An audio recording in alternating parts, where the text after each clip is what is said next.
Hello friends, welcome to Rudrani astrological services. इस video में हम जून 2020 के मासिक भविष्यफल की बात करेंगे। यह मासिक भविष्यफल चंद्र राशि पर बेस्ड होगा और हमारा मेन फोकस सूर्य, बुध, शुक्र, मंगल और चंद्र इन ग्रहों पर रहेगा, क्योंकि शनि, बृहस्पति, राहु और केतु का प्रभाव दीर्घकालिक होता है।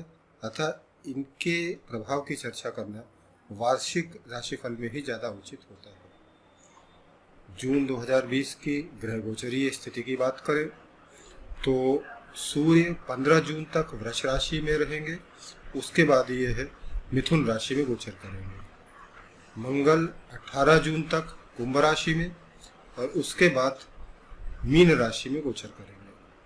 बुध पूरे महीने मिथुन राशि में रहेंगे। शुक्र पूरे महीने वृष राशि में गोचर करेंगे। बृहस्पति 30 जून को मकर राशि से धनु राशि में ट्रांजिट कर जाएंगे। शनि, राहु और केतु पूरे महीने क्रमशः मकर, मिथुन और धनु राशि में रहेंगे। तो यह जून 2020 की ग्रह गोचरीय व्यवस्था है। अब हम लोग एक एक करके विभिन्न राशियों पर इन ग्रह गोचर का प्रभाव देखते हैं। मेष राशि के रिस्पेक्ट में देखें तो महीने के शुरुआत में ग्रह गोचर डायग्राम में बना हुआ है। सूर्य और शुक्र दूसरे भाव में, बुध और केतु तीसरे भाव में, राहु 9वें भाव में, शनि बृहस्पति 10वें भाव में और मंगल 11वें भाव में है। सूर्य 15 जून को दूसरे भाव से तीसरे भाव में ट्रांजिट कर जाएंगे। वहीं मंगल 18 जून को 11वें भाव से 12वें भाव में ट्रांजिट करेंगे। बृहस्पति 30 जून को 10वें भाव से 9वें भाव में ट्रांजिट करेंगे। फल की जहाँ तक बात है, सबसे पहले सूर्य को देखते हैं। सूर्य का गोचर दूसरे भाव में अच्छा नहीं माना जाता है। दूसरे भाव में स्थित सूर्य आँखों की समस्या दे सकता है, परिवार में कुछ विवाद की स्थिति ला सकता है।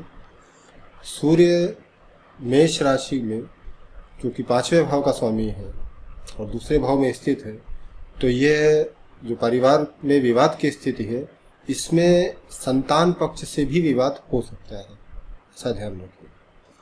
सूर्य ईगो का कारक है, तो पारिवारिक विवाद की अगर स्थिति है तो इसमें व्यक्ति का ईगो भी जिम्मेदार होगा। 15 जून को सूर्य दूसरे भाव से तीसरे भाव में ट्रांजिट कर जाएगा और यह ट्रांजिट मेष राशि वालों के लिए काफ़ी शुभ होगा। तीसरे भाव में सूर्य का गोचर काफ़ी शुभ माना गया है। ऐसे में व्यक्ति के पराक्रम में वृद्धि होती है।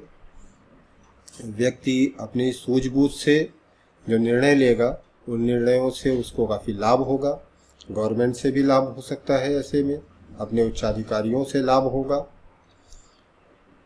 बुध की बात करें तो बुध पूरे महीने मेष राशि के रिस्पेक्ट में तीसरे भाव में है। तीसरे भाव में बुध का गोचर बहुत अच्छा नहीं माना जाता है।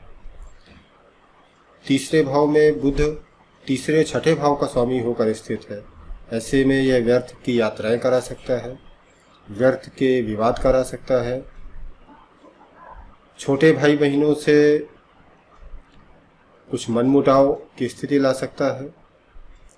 इसके लिए वाणी पर संयम रखना बहुत जरूरी होगा, क्योंकि तीसरा भाव वाणी का भी है। तो चूंकि बुध केतु के साथ स्थित है, केतु उच्च का है, प्रभावशाली है वहाँ पर, तो ऐसे में व्यक्ति को अपनी वाणी पर बहुत संयम रखना चाहिए। मंगल की बात करें तो मंगल का गोचर 11वें भाव में हो रहा है, जो कि मेष राशि के लिए बहुत शुभ है। आय में निश्चित रूप से वृद्धि होगी। अब मंगल चूंकि पहले और 8वें भाव का स्वामी है, तो पहले भाव का स्वामी होने की वजह से 11वें भाव में स्थित मंगल नेम एंड फेम देगा, स्वास्थ्य अच्छा रहेगा, धन दे सकता है। ये 8वें भाव का स्वामी होकर 11वें भाव में शुभ होकर गोचर कर रहा है मंगल, तो ऐसे में व्यक्ति को कुछ अनुपार्जित धन भी प्राप्त हो सकता है। लेकिन यह स्थिति 18 जून तक रहेगी। 18 जून के बाद मंगल 12वें भाव में आ जाएगा वहाँ पर मंगल अशुभ होगा और ये मंगल नेम एंड फेम में कमी लाएगा। 8वें भाव का स्वामी होने की वजह से एक्सीडेंट से बहुत सचेत रहना पड़ेगा। एक्सीडेंट्स के साथ साथ कुछ हेल्थ का भी ध्यान रखना पड़ेगा, अदरवाइज ये मंगल कुछ हेल्थ प्रॉब्लम भी दे सकता है। इसके लिए व्यक्ति को हनुमान जी की उपासना करनी चाहिए। हनुमान जी की उपासना से ये जो परेशानियां हैं वो काफ़ी हद तक कम हो सकती है। अब बृहस्पति और शनि 10वें भाव में अशुभ है, लेकिन बृहस्पति 30 जून को 10वें भाव से 9वें भाव में ट्रांजिट कर जाएगा। उसकी चर्चा हम लोग जुलाई में करेंगे। लेकिन ये पूरे महीने शनि और बृहस्पति 10वें भाव में अशुभ गोचर कर रहे हैं। इसकी वजह से कार्य क्षेत्र में व्यवधान आ सकता है, सरकार से कुछ अनचाहे समाचार सुनने को मिल सकते हैं। अपने उच्चाधिकारियों से व्यक्ति को बहुत संभल के रहना चाहिए। 9वें भाव में राहु का गोचर शुभ नहीं है, हालांकि राहु उच्च का है, लेकिन फिर भी धर्म भाव में राहु जैसे ग्रह का गोचर अच्छा नहीं कहा जा सकता है। ऐसे में व्यक्ति धर्म विरोधी हो जाता है, अपने बड़े बुजुर्गों से विवाद कर सकता है, अपने गुरुजनों से दूर हो सकता है, उच्चाधिकारियों से अपमानित हो सकता है इत्यादि। केतु का 3रे भाव में गोचर बहुत शुभ है और यह व्यक्ति के पराक्रम में वृद्धि करता है।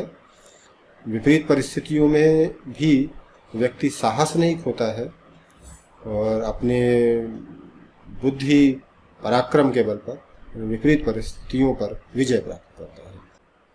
फाइनली लास्ट में हम चंद्रमा के गोचर को देखते हैं। तो चंद्रमा का गोचर 2, 4, 5वें, 8वें, 9वें और 12वें भाव में शुभ नहीं कहा गया है।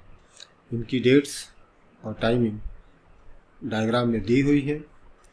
तो इन तारीखों पर या इस समय पर जबकि चंद्रमा 2, 4, 5, 8, 9, 12 भाव में हो, व्यक्ति को कुछ इम्पॉर्टेंट काम करने से बचना चाहिए। खास करके इस समय मेष राशि के रिस्पेक्ट में देखें तो 9वां भाव और 12वां भाव, क्योंकि 9वें भाव में चंद्रमा राहु के साथ होगा और 12वां भाव तो व्यय का कहा ही जाता है। तो इन डेट्स पर कुछ विशेष डिसीजंस लेने से बचें। मुझे इतना ध्यान से सुनने के लिए धन्यवाद। ऐसे ही वीडियोस आगे प्राप्त करने के लिए चैनल सब्सक्राइब करें।